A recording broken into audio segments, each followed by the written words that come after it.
क्या बिहार में एनडीए और महागठबंधन का खेल खराब करेंगे बागी? बिहार की कितनी सीटों पर अपनी ही पार्टी का बेड़ा गर्क करेंगे बागी नेता? बिहार में इस बार की चुनावी लड़ाई बेहद ही दिलचस्प होने वाली है। एक ओर जहां एनडीए है तो वहीं दूसरी ओर विपक्षी दलों का महागठबंधन, जिसमें कांग्रेस, आरजेडी, हम और वीआईपी जैसे दल शामिल हैं। दोनों ही कुनबे में शामिल दल किसी तरह सीट बंटवारे के मुद्दे को सुलझाने में कामयाब तो हो गए, लेकिन चुनाव में मैदान में कई बागियों के उतरने से मुकाबला त्रिकोणीय होता दिखाई दे रहा है।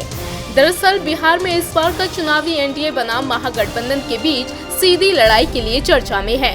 40 लोकसभा सीटों की जंग में तमाम दलों ने दोनों में से किसी न किसी खेमे का दामन थाम लिया है, लेकिन बांका, मधुबनी, मधेपुरा, सीतामढ़ी, महाराजगंज, पटना साहिब, शिवहर, किशनगंज, कटिहार, खगड़िया, अररिया और औरंगाबाद जैसी करीब 1 दर्जन सीटें ऐसी हैं जहां मुकाबले का तीसरा कोण भी एक्टिव दिख रहा है। इनमें से कुछ जगहों पर टिकट कटने से भागे हुए उम्मीदवार तो कुछ जगहों पर पप्पू यादव जैसी अपनी अलग पार्टी खड़ी करने वाले नेता मजबूती से मैदान में खड़े हैं। दोनों में से किसी न किसी गठबंधन का गेम बनाने और बिगड़ने की ताकत रखते हैं।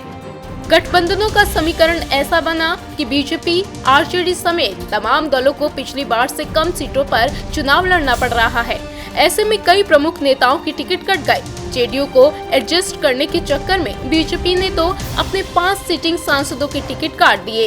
इनमें सीवान से ओम प्रकाश यादव, वाल्मीकि नगर से सतीश चंद्र दुबे, गया से हरि मांझी, झांझरपुर से वीरेंद्र कुमार चौधरी और गोपालगंज से जनक राम के नाम शामिल है। इसी तरह आरजेडी में अली अशरफ फातमी, कांति सिंह, सीताराम यादव और कांग्रेस में शकील अहमद, लवली आनंद और निखिल कुमार जैसे नेताओं के हाथ टिकट नहीं लगी।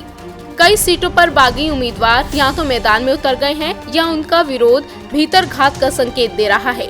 टिकट नहीं मिलने से नाराज और अपनी अपनी पार्टी से बगावत कर निर्दलीय चुनाव लड़ने का ऐलान कर दिया है। इस बार बिहार की सबसे कठिन त्रिकोणीय लड़ाई मधेपुरा सीट पर मानी जा रही है। यहाँ से मौजूदा सांसद बाहुबली पप्पू यादव, जो कांग्रेस की टिकट चाहते थे लेकिन बात नहीं बनी और वे अपनी पार्टी जन अधिकार पार्टी के टिकट पर मैदान में उतर गए। आरजेडी ने यहाँ से दिग्गज नेता शरद यादव को उतारा है, तो एनडीए की ओर से जेडीयू के उम्मीदवार मैदान में हैं। कुछ ऐसी ही स्थिति सूबे के अन्य 11 सीटों पर है, जिससे इन सीटों पर मुकाबला रोचक हो गया है। इंडिया न्यूज़ वायरल की रिपोर्ट।